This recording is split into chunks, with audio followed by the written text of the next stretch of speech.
Eu agora vou chamar a professora Maria Cecília. Professora Maria Cecília vai agora, então, a palavra é toda sua, e nós voltamos depois dos 3. Obrigada pelo convite, muito honrado de estar aqui com o Chico. E, Chico, eu gostaria dessa minha fala, dar um passo atrás em relação à questão da aprendizagem. Ou seja, quem é essa criança que aprende, quais são as estruturas necessárias para que ele possa aprender. Porque quando a gente pensa sempre o tema ligado à educação, a gente sempre se preocupa do que se trata, né? Do que se trata quando se fala em educação. Quer dizer, se trata de aprendizagem, de metodologias, hábitos, valores, rotinas, desenvolvimento, metas. Importantíssimo saber isso, saber a conceituação de cada um desses pontos, mas a gente esquece um pouco de quem se trata, né? Eu acho que é importante saber de quem se trata. Eu gostaria, então, de tentar responder, nesse momento aqui com vocês, a 4 perguntas, não é responder, colocar 4 questionamentos.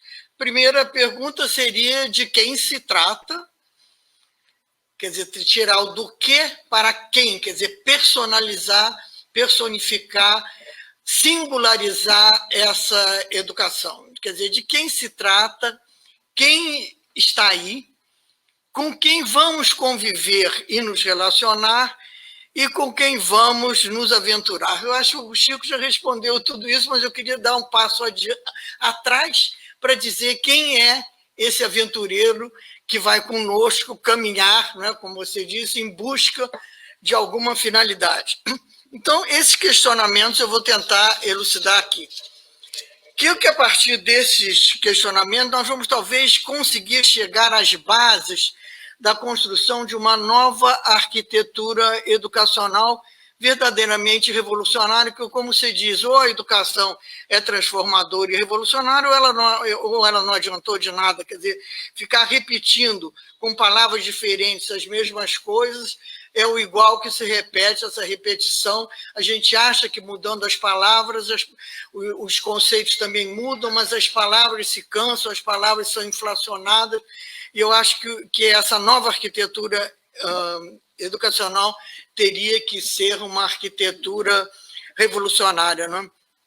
Então, essa nova arquitetura teria como base um novo eu penso, quer dizer, o pensamento cartesiano, o eu penso cartesiano diz eu penso primeiro e logo existo.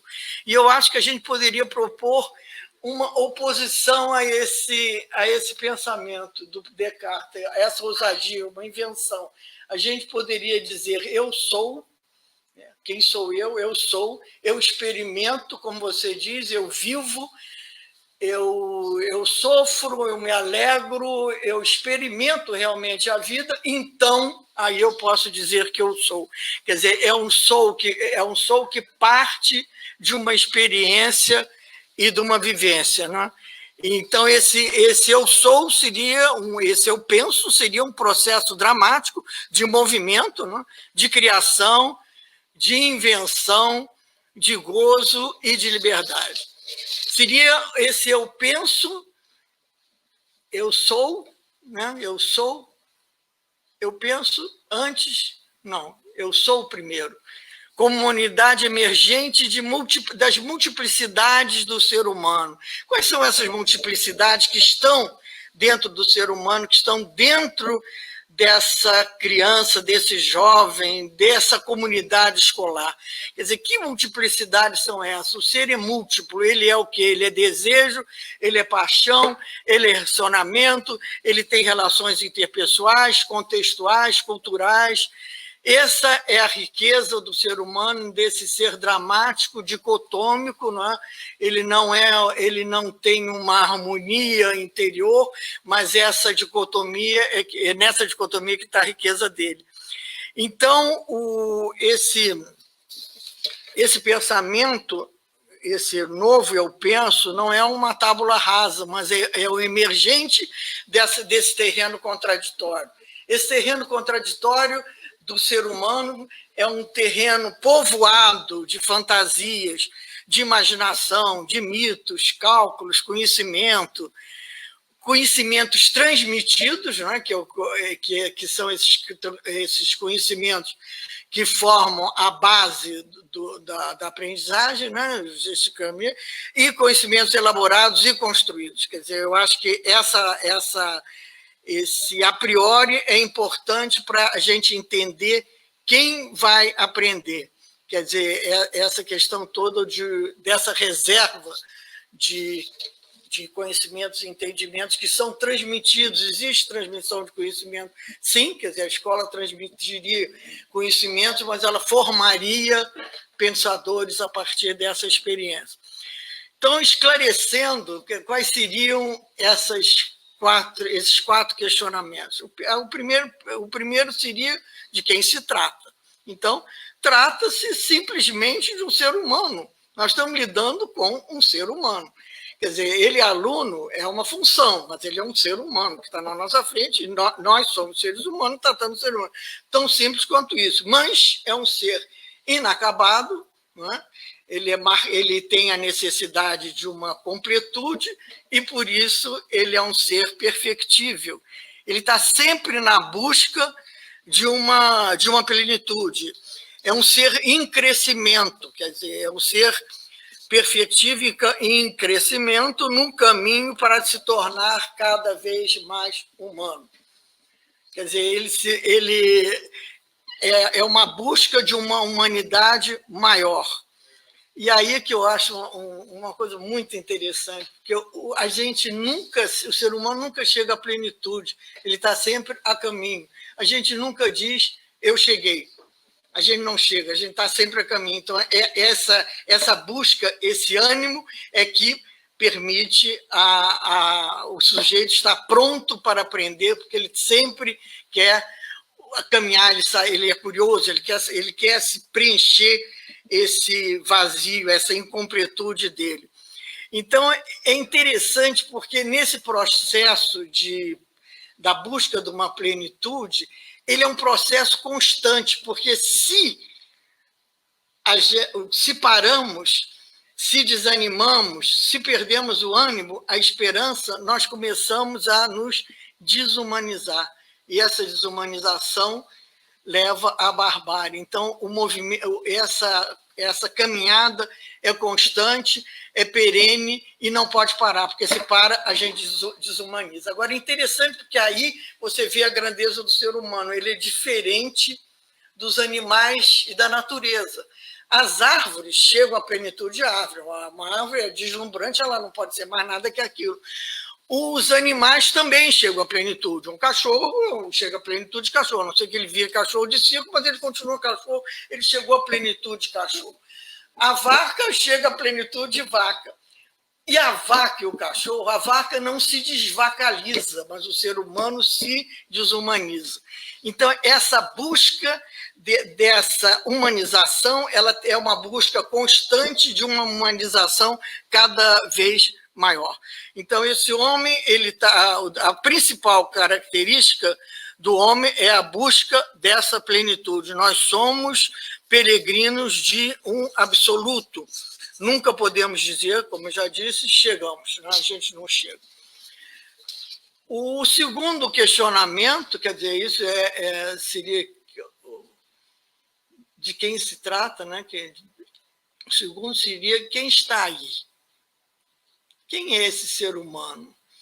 Ele é um ser humano incompleto, desejante, racional, relacional, mas ele tem dois sistemas de funcionamento.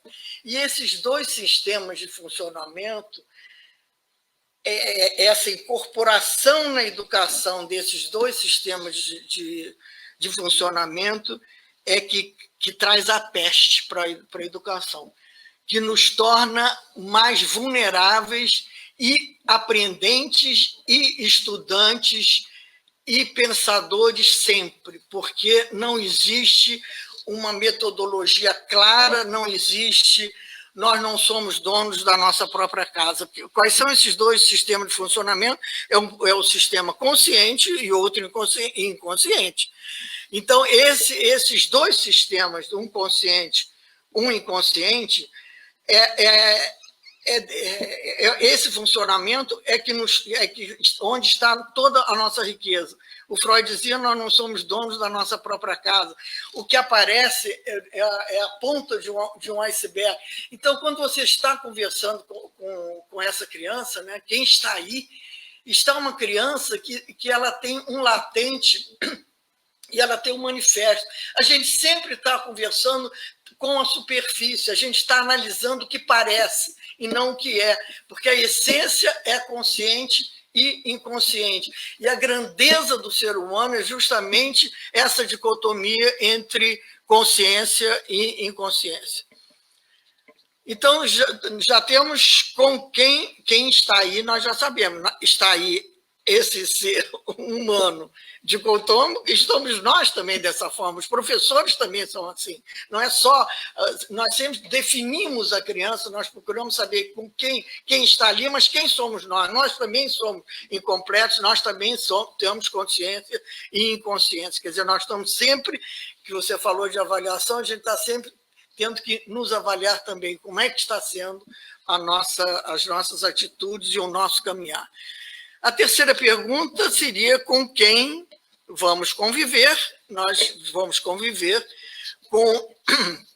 com esse ser que é dicotômico, que é imprevisível, que é surpreendente e que é muito curioso, né?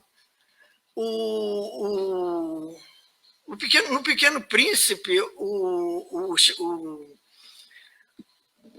Saint-Exupéry diz: o essencial é invisível aos olhos.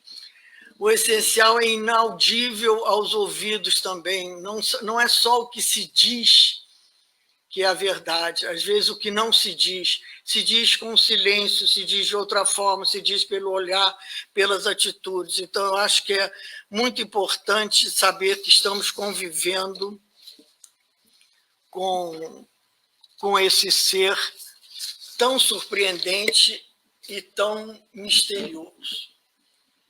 E, finalmente, a quarta questionamento seria, finalmente, o último questionamento, com quem vamos nos aventurar? Quem são? Eu vejo muito a educação como uma aventura. Aventura não como uma loucura, entendido no seu sentido mais profundo, que é com o que há de vir, né? O advento, o que é que está por vir? Quer dizer, com quem que eu vou conviver, com quem que eu vou me relacionar nessa aventura? Nós vamos partir para essa aventura, né, em busca de uma plenitude, em busca de mais conhecimento, de mais entendimento. Eu acho interessante essas estruturas de entendimento e conhecimento que facilitam, que organizam a aprendizagem. A criança, quando chega em casa, quando ela não conseguiu aprender, ela não diz: mamãe, eu não aprendi nada. Ela diz: eu não entendi nada. Eu não compreendi nada, eu não consigo compreender. Então, essas estruturas de conhecimento e de entendimento desse ser tão complexo, é importante a gente entender para justamente, eu acho, que facilitar a aprendizagem. Então, essa nossa aventura, entendida nesse sentido do que há de vir, né? Vamos guardar essa palavra aventura e o que há de vir, que é importante entender o que há de vir para compreender a escola de tempo integral. Nós, então, vamos nos conviver, vamos partir nessa aventura com seres curiosos, assustados, interessados, misteriosos, numa jornada em busca, como eu estava dizendo, de um entendimento, de uma compreensão do mundo, de mais vida e em busca da felicidade. Quer dizer, o ser humano, em última análise, ele busca ser feliz. Essa busca da felicidade é uma busca de mais vida, de mais compreensão, de mais entendimento e de mais consciência.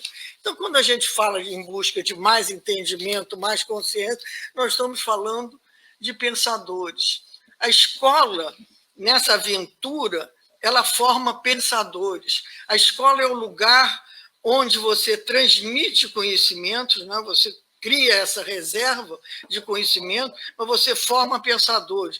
Você forma pensadores autônomos, que ele busca cada vez mais essa autoria e essa autonomia. Quer dizer, nós partimos com pensadores apaixonados, e apaixonados, quer dizer, dentro dessa dicotomia nós somos razão e paixão, não? Não que a razão vá dominar a paixão, porque existe muito essa questão, quando se fala, você tem razão, dessas inteligências emocionais, a gente está subentendido que a paixão tem que ser dominada, calculada e, sobretudo, dominada. Mas todos os grandes feitos, o Hegel diz isso, nada foi feito no mundo de grande sem paixão. Então, a paixão e a razão caminham juntas. O Edgar Morin fala na dialógica, não é uma dominando a outra, é uma e outra, quer dizer, não é isto ou aquilo, é isto e aquilo. Então, nós caminhamos com pensadores, repetindo, com pensadores apaixonados, irracionais também. Mas aí é que vem uma coisa que eu acho fascinante, é que a razão é limitada. Ela não consegue dar conta dos anseios do ser humano. Ela não pode responder o que é a vida, o que é a morte, o que é a vida depois da morte, por que nós estamos aqui. É uma procura constante, mas a razão não responde. A razão, sendo limitada, ela clama, ela chama uma transcendência. E ela precisa ser ultrapassada. O Nietzsche diz, o homem é um ser que se ultrapassa.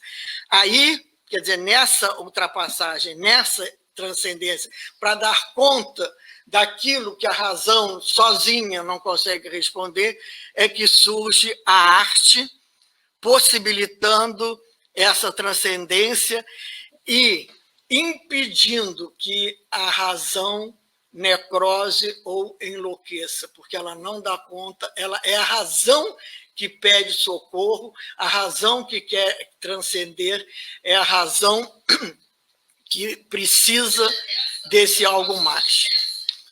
Então, nesse sentido, a arte entraria enfeitiçando e revolucionando e engrandecendo a educação. Arte, literatura, música, teatro, artes plásticas, não como um adendo, não como um enfeite, não como uma coisa apenas lúdica, mas como constitutiva nesse processo, né? Então, na medida que a educação na medida que a arte entra como tão importante quanto todos os outros conteúdos, como um conteúdo de vida, de vivência e de crescimento, a arte, nessa medida, a educação se torna uma obra de arte, porque ela se torna realmente um processo de criação. Então, nesse contexto, a pedagogia se tornaria, já que está se falando nessa transcendência, nessa coisa maior, quando nós falamos dessa coisa maior, dessa transcendência, nós estamos falando do espírito. Quer dizer, existe um conteúdo espiritual, não estou falando religioso, estou dizendo espiritual, uma coisa que vai para além da banalidade do cotidiano, que busca o extraordinário no cotidiano. Então, na medida em que que a arte se torna, que a educação se torna obra de arte, a educação, a pedagogia se tornaria uma pedagogia da alma, do espírito, esse tão esquecido hoje em dia nessa banalidade do dia a dia, nessa luta sempre por uma produtividade, por um imediatismo. Então, a arte, na pedagogia da alma, a pedagogia do ânimo. O ânimo é fundamental. Quer dizer, a alma não é um lugar, ela é um estado de espírito, ela é um ânimo, ela é a psique está em toda parte, a psique não é um lugar, é uma maneira de se estar no mundo. Mas, infelizmente, como anunciava um autor que eu só descobri agora, que é o Gianni Rodari, você deve conhecer, não sei se você conhece, é um escritor de livros infantis. Ele diz o seguinte: vivemos numa sociedade baseada no mito da produtividade que precisa de homens pela metade. Se a educação não é integral, se a educação não visa a totalidade do ser humano, desse ser humano que a gente pretende que seja íntegro, é uma educação pela metade, porque você está tratando do ser humano pela sua metade. Eu achei esse achado dele muito interessante, porque essa sociedade da produtividade, ela precisa de homens pela metade, fiéis executores, dóceis instrumentos, sem vontade própria. Se nós trabalhamos para a construção da autonomia justamente para que todos tenham vontade própria, que todos busquem autonomia, que todos saiam desse jugo de dominação. Não?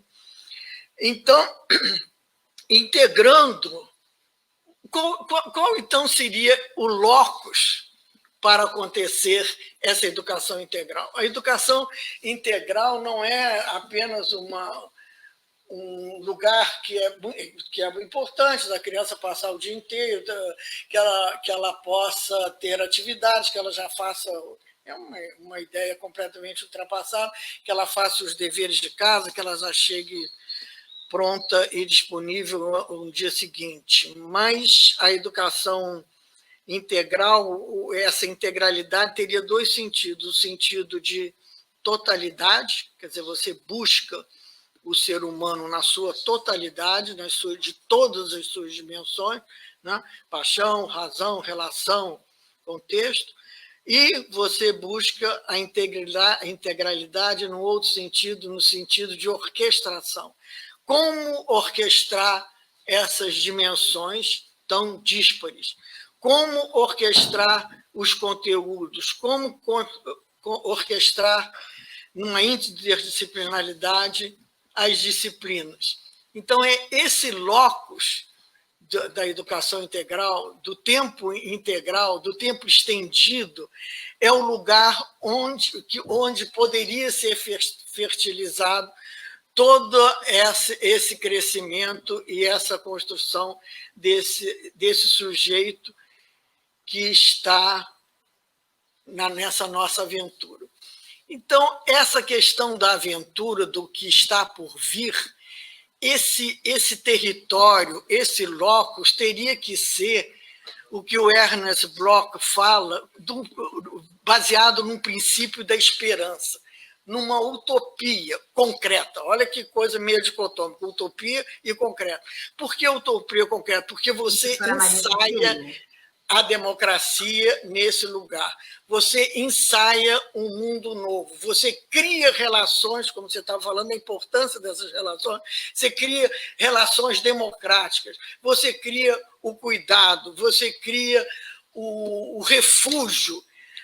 A escola não pode ter esse efeito dela estar sempre atrelada à sociedade.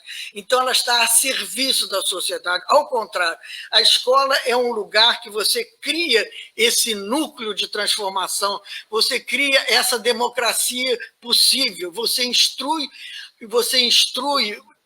porque você permite essa experiência de convivência, de alegria. Paulo Freire dizia que não existe conhecimento sem alegria.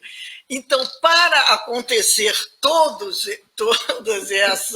essa utopia, que ela seja concreta, que ela seja uma aventura, que ela tenha todos esses componentes, é muito importante a questão... Está na hora? a questão, então estou terminando, a questão dos projetos. À tarde, a Ana Lúcia vai dar a concretude desse projeto. O que é o projeto? O projeto é uma maneira de você aderir, né? De você aderir criando um enredo que seja um enredo de construção de conhecimento. E a partir desse enredo, que você desperta a curiosidade da criança, você não anuncia o título do projeto, a criança vai descobrindo, é uma pedagogia da descoberta, baseada no ser humano, que é um ser curioso, e uma pedagogia da solidariedade. Então, eu acho que essas são as bases de uma educação integral. Muito obrigado.